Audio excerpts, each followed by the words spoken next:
Have you ever felt burdened by unexplained negativity from others? It might come as a sharp word, a cold glance, or even silence that feels heavy with judgment. These moments can leave us feeling confused, asking ourselves, what did I do wrong, or why am I treated this way? What if I told you that most negativity directed toward you has little to do with your actions and much more to do with the internal struggles of those who harbor it? Now, imagine turning these moments into opportunities for self-growth, deeper understanding, and inner peace. In today's exploration, guided by timeless Buddhist teachings, we'll delve into the roots of negativity, uncover practical ways to transform it, and create lasting harmony in our lives and relationships. By the end, you may find not only a new way to view negativity, but also a powerful method to rise above it with grace. To understand negativity, we must first explore where it comes from. According to Buddhist philosophy, negativity is deeply rooted in suffering, which stems from ignorance and craving. These forces manifest as envy, resentment, insecurity, and fear, emotions that cloud our perception of reality and fuel hostile behavior. One of the most common and powerful drivers of negativity is envy. In Buddhism, envy and jealousy are considered two of the three poisons that corrupt the mind: greed, hatred, and delusion. These emotions often arise when someone perceives that you possess something they lack, whether it's material success, personal happiness, or even a sense of calm and balance. This craving for what others have traps people in cycles of comparison and dissatisfaction, which leads to resentment. Picture this: a colleague becomes cold and distant after you're promoted at work. Their behavior isn't about your success, but their own frustration with where they are in life. In Buddhist thought, this is an attachment to external markers of self-worth, things like titles, income, or recognition. These attachments create a cycle of suffering because they are impermanent and ultimately out of our control. The antidote, as taught in Buddhism, is compassion. Instead of meeting their resentment with frustration, we can recognize their pain and respond with kindness. Loving kindness meditation, or metta, is a practice that allows us to cultivate goodwill toward ourselves and others. By silently wishing peace and happiness for those who harbor negativity, we free ourselves from anger and create space for harmony. Negativity also often stems from misunderstandings.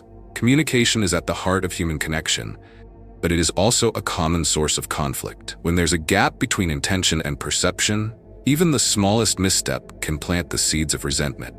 Think of a time when a joke you made was taken the wrong way, or when someone misinterpreted your silence as indifference.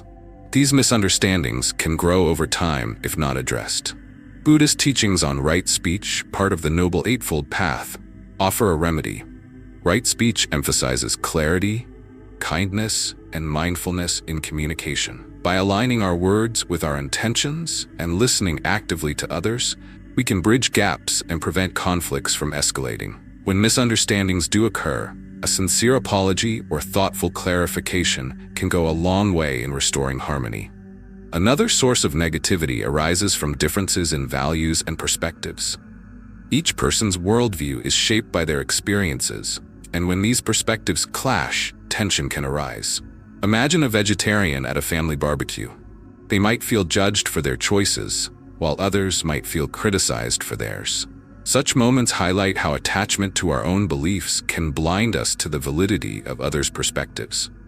Buddhism teaches non-attachment, not to be indifferent, but to approach differences with curiosity and openness rather than judgment. By acknowledging that every individual's values are shaped by their unique journey, we can foster understanding and empathy rather than conflict.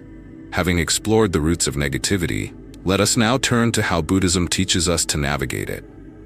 One of the central practices in dealing with negativity is compassion. Compassion, the Buddha taught, is the antidote to hatred. It involves recognizing the suffering behind someone's anger or hostility and responding with kindness rather than retaliation. A famous parable from the Buddha illustrates this beautifully. Holding on to anger is like grasping a hot coal with the intention of throwing it at someone else. You are the one who gets burned. This analogy reminds us that holding on to resentment harms us more than anyone else. By cultivating compassion, we transform our perspective and shift the energy in our interactions. Imagine someone speaks harshly to you. Instead of reacting with equal hostility, pause and reflect on what might be causing their pain. A simple acknowledgement of their feelings, such as "I'm sorry you're upset," can diffuse tension and pave the way for understanding. Mindfulness is another essential practice in handling negativity. Mindfulness allows us to step back from the whirlwind of emotions and observe them without becoming entangled. This space between stimulus and response is where we find the freedom to choose how we react. For instance, if someone cuts you off in traffic, your immediate impulse might be to honk or shout. But mindfulness invites you to take a deep breath and consider, could they be rushing to an emergency? This pause not only dissolves anger but also fosters patience and clarity. Over time, practicing mindfulness helps rewire our habitual reactions, enabling us to respond to challenges with greater equanimity. Buddhism also emphasizes the importance of understanding impermanence, or anicca. Everything in life, including emotions and conflicts, is transient. Reflecting on this truth allows us to release attachments to grudges and pain. Think back to an argument from years ago that once felt overwhelming but now seems insignificant. Recognizing the impermanence of such emotions helps us let go and move forward with grace. Another profound teaching in Buddhism is the concept of mirrors. Others often act as mirrors, reflecting parts of ourselves we may not fully understand. When someone's negativity deeply affects us, it is an opportunity for introspection. What does this reaction reveal about my own unresolved emotions? By shifting the focus from blame to self-awareness, we can use these moments for personal growth. For example, if someone's criticism triggers anger or insecurity, it might highlight areas where we seek external validation or hold unexamined fears. Embracing these insights allows us to heal and grow. The principle of karma further illuminates how we can transform negativity. Karma, the law of cause and effect, reminds us that our actions create ripples that shape our future. Responding to negativity with kindness and patience plants seeds for future harmony, while reacting with anger perpetuates cycles of suffering. Consider a situation where someone spreads rumors about you. Choosing to respond with dignity and truth rather than retaliation preserves your integrity and fosters respect over time. Stories from Buddhist teachings offer timeless wisdom on transforming negativity. The story of the farmer and his critical neighbor demonstrates the power of non-reactivity. The farmer, despite being criticized constantly, responded with kindness until the neighbor's hostility melted away. When asked why he didn't retaliate, the farmer replied, "If someone offers you a gift of anger, and you do not accept it, it remains theirs." This lesson reminds us that we have the power to break cycles of negativity by refusing to internalize hostility. The parable of the poisoned arrow further underscores the importance of focusing on what truly matters. A man struck by a poisoned arrow refused treatment until he learned who shot it and why. The Buddha used this story to highlight how dwelling on irrelevant details distracts us from addressing the real issue, our own healing. Similarly, the story of the monks and the river illustrates the liberating power of letting go. A young monk chastised an elder for helping a woman cross a river, violating monastic rules. The elder replied, "I left her at the river. Why are you still carrying her?" This story reminds us that holding on to past grievances only weighs us down. Finally, let's explore practical steps inspired by Buddhist philosophy to transform negativity.